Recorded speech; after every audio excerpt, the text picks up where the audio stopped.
Welcome to my channel. अस्सलामुअलैकुम।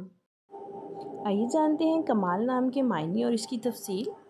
हमारा आज का बेबी बॉयज़ नेम है कमाल। कमाल के इंग्लिश में स्पेल्स हैं KAMAL, कमाल। ये एक इस्लामिक नेम है और लड़कों के लिए रखा जाता है ये नाम। इस नेम के मायने हैं काबिलियत, तेज़, कमाल।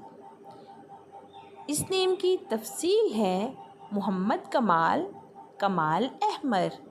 इस तरह से हम ये नाम रख सकते हैं।